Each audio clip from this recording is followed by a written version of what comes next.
अभ्यास क्लासेस के इस एपिसोड में आप तमाम लोगों का मैं स्वागत करता हूं।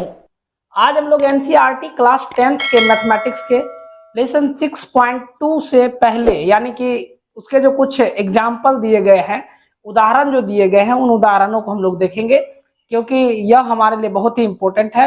और जब हम उदाहरण को देख लेंगे तो 6.2 हमसे आसानी से बन जाएगा। तो चलिए, पहला जो उदाहरण दिया गया है, पहले उदाहरण से ही हम शुरुआत करते हैं। यह क्या दिया गया है, तो पहले इनको पढ़ते हैं और इसके बाद इसको सॉल्व करते हैं।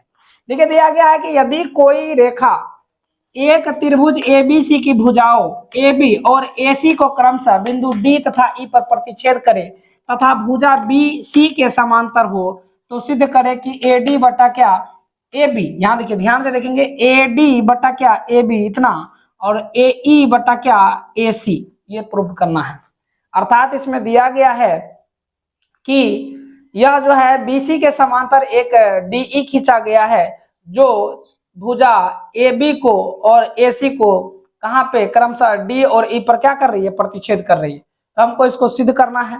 तो इसको सिद्ध करने के लिए जो हम पहले जो तकनीक सीखे हैं, इससे पहले जो परिमेय पढ़े हैं, उस परिमेय का उपयोग करके हम लोग क्या कर सकते हैं, इसको सिद्ध कर सकते हैं। तो देखिए कैसे इसको हल किया जाएगा। तो सबसे पहले यदि हम देखा जाए तो यहाँ देखिए BC के समांतर क्या दिया हुआ है, DE दिया हुआ है। यदि इसके समांतर यह दिया हुआ है तो उसके आधार पर हम AD बटा DB हम लिख सकते हैं, AE बटा क्या EC लिख सकते हैं। सबसे पहले हम यहाँ पे लिखते हैं, दिया है, क्या दिया है, दिया है BC समांतर जो है वह क्या है, DE है। किसमें, त्रिभुज ABC में।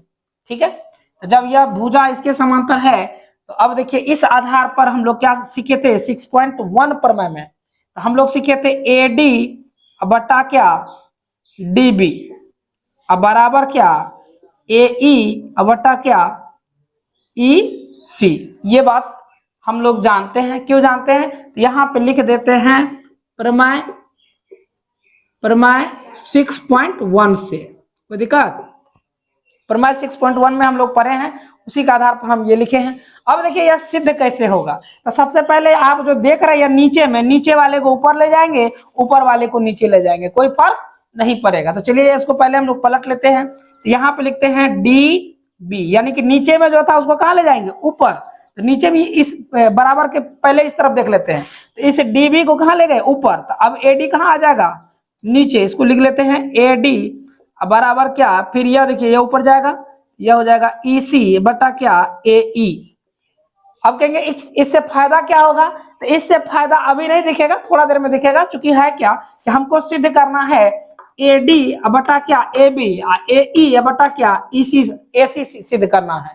तो यह सिद्ध करने के लिए हमको यह पलटना पड़ा।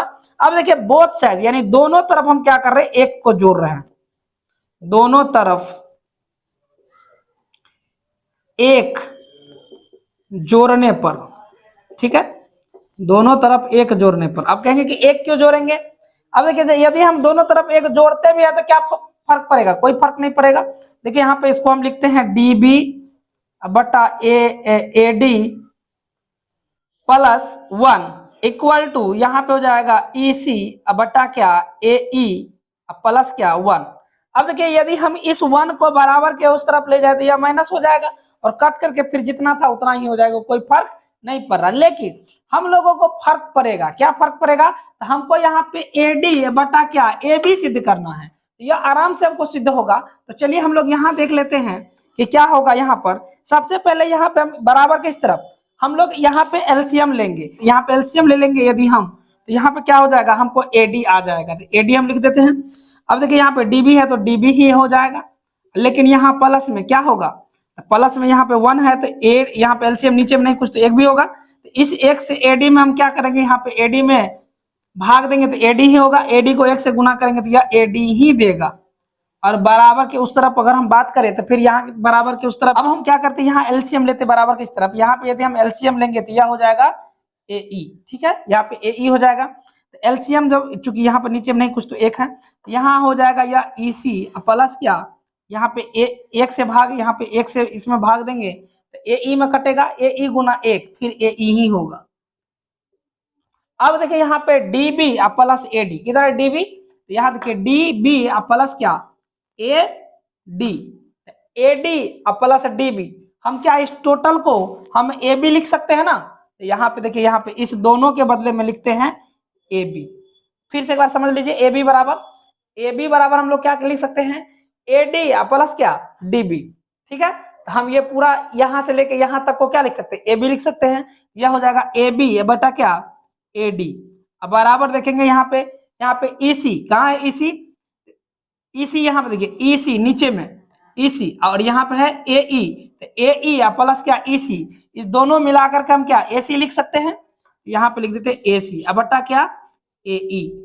यही हमको प्रूव करना था। केवल क्या करना है, हमको इसको ऊपर पलट देना है। फिर से जैसे हम पलटे थे वैसे ही देखिए हम क्या करते हैं, इसको हम पलट देते हैं। जैसे इसको पलटेंगे तो यह हो जाएगा हमारा क्या ए डी बटा ए बी बराबर क्या ए सी बटा क्या ए ई। यही हमको प्रूव करना था। यहाँ पे देखेंगे ए डी बटा ए बी, यहाँ ए डी बटा ए बी, और ए ई यहाँ ए ई, सॉरी यहाँ पे ए ई हो जाएगा, ए ई ऊपर हो जाएगा, ये ऊपर चले जाएगा, ए ई बटा क्या नीचे में हो जाएगा ए सी। यही हमको प्रूव करना था। यहाँ पे हम लोग लिखते हैं प्रूव्ड। ठीक है, तो हमें उम्मीद है कि आप लोग यह सवाल को बहुत आसानी से समझ गए होंगे, और यदि समझ गए हैं तो लाइक और शेयर जरूर कीजिएगा। अगला सवाल हम लोग देख लेते हैं आगे। चलिए 2 नंबर के उदाहरण को हम लोग देख लेते हैं। 2 नंबर के उदाहरण क्या दिया गया है इनको हम लोग पढ़ लेते हैं, और उसके आधार पर हम क्या किए हैं, फिगर बनाए हैं। यानी उस आकृति में देखेंगे कि हम इसको कैसे सिद्ध कर सकते हैं कि ए ई बटा ई डी बराबर बी एफ बटा क्या एफ सी। तो इसको सिद्ध करने के लिए सबसे पहले हम लोगों को सवाल पढ़ना होगा कि सवाल में दिया क्या क्या है। देखिए दिया गया है कि ए बी सी डी एक समलंब चतुर्भुज है। यहाँ पे ए बी सी डी एक समलंब चतुर्भुज है। देखने से ही पता चल रहा है कि समलंब चतुर्भुज है।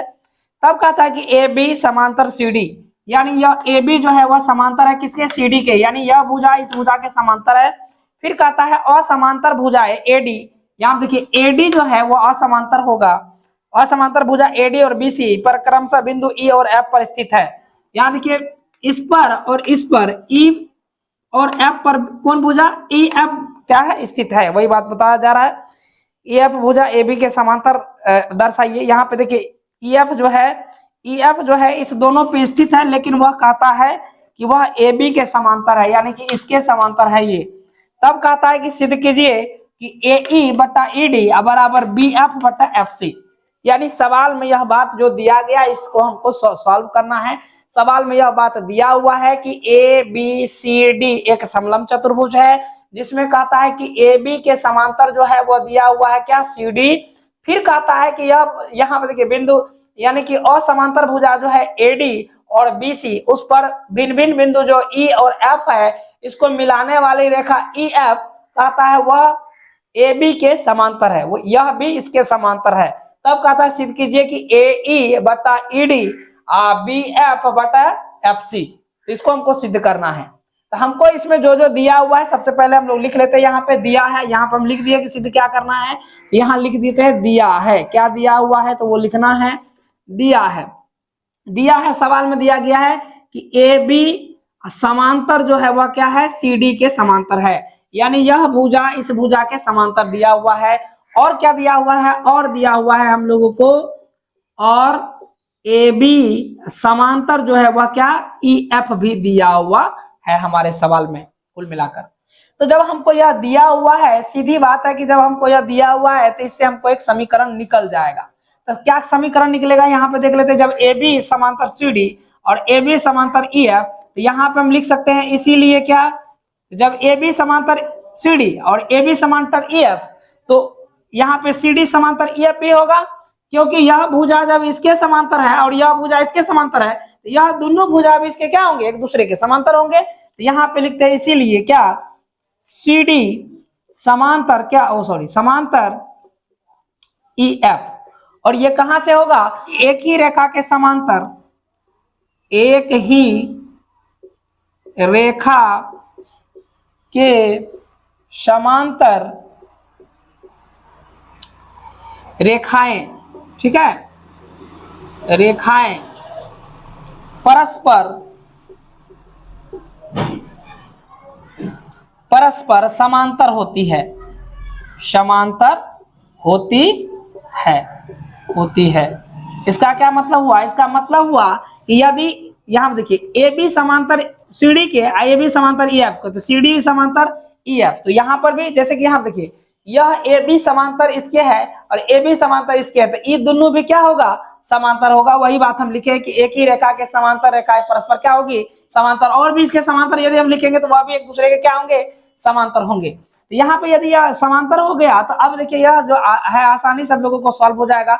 सबसे पहले हम इसमें एक रचना कर लेते हैं, तब यह सिद्ध कर पाएंगे। तो हम क्या करते हैं, यहाँ पे सी, यहाँ पे ए को सी से मिला देते हैं ताकि हमको क्या मिल जाए, एक ट्रायंगल मिल जाए। ठीक है, यहाँ देखिए हमने ए को सी से मिलाया, तो यहाँ पे लिख देते रचना में, यहाँ लिख देते रचना। रचना क्या की है तो वो लिख देंगे, बिंदु ए को किससे मिलाया, सी से मिलाया। अब देखिए बिंदु ए को यदि सी से मिलाए हैं तो हमको एक ट्रायंगल प्राप्त हुआ है। जहां पर देखिए यहाँ पे जो मिला है तो इसका एक और नाम लिख देते हैं जी। ठीक है, अब देखिए हमको, अब देखिए यहाँ पे यदि हम त्रिभुज ए डी सी की बात करें तो इसमें हमको बहुत सारा चीज पता है। क्या क्या पता है, तो सबसे पहले यहाँ पे देखिए डी सी समांतर किसके, ई जी की। क्यों, ऊपर में ही हम देखे थे, यहाँ पे देखिए डी जी डी सी समांतर ई एफ। जब ई एफ समांतर तो ई जी के भी यह क्या होंगे, समांतर होंगे। तो यहाँ पे लिखते हैं क्या, तो त्रिभुज, यहाँ पे लिख देते त्रिभुज ए डी सी में क्या क्या हमको पता है, तो हमको पता है डी सी समांतर किसके है, ई जी, ई जी।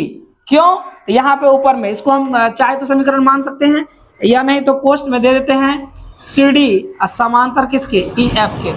ठीक है, से ये समांतर हो गया, यानी कि डीसी, किधर है डीसी, ये वाला भुजा इस भुजा के समांतर हो गया। तो हम लोग क्या पढ़े हैं 6.1 प्रमेय में कि जब त्रिभुज में क्या होंगे, यह भुजा इसके समांतर होगा तो यह जो होंगे समानुपातिक होंगे, यानी कि ए ई बटा क्या, ई डी। यहाँ पे लिखते हैं ए ई बटा क्या, ई डी बराबर क्या, ए जी बटा क्या, जी सी होगा ना। इसको हम लोग समीकरण क्या मान ले, एक मान ले। अब देखिए यदि हम इस त्रिभुज की बात करें तो है, इस त्रिभुज में भी एक और त्रिभुज नजर आ रहा होगा आप लोगों को, सी बी एफ या ए बी सी भी कह सकते हैं। तो हम त्रिभुज लेते हैं, त्रिभुज ए बी सी में। अब देखिए एबीसी की यदि हम बात करें, एबीसी में, एबीसी या त्रिभुज की बात करें तो यहाँ पे इस त्रिभुज में भी आपको पता चल रहा होगा कि यहाँ पे ए बी समांतर किसके, जी एफ के। यहाँ पे हम लिख देते हैं ए बी समांतर क्या, जी एफ। ठीक है, और क्यों यह बराबर होगा, तो पहले हम चर्चा कर चुके हैं कि ए बी समांतर है किसके, ई एफ के। तो यह समांतर जो जब ई एफ के है तो क्या होगा, यह भी जी एफ भी समांतर इसके होंगे।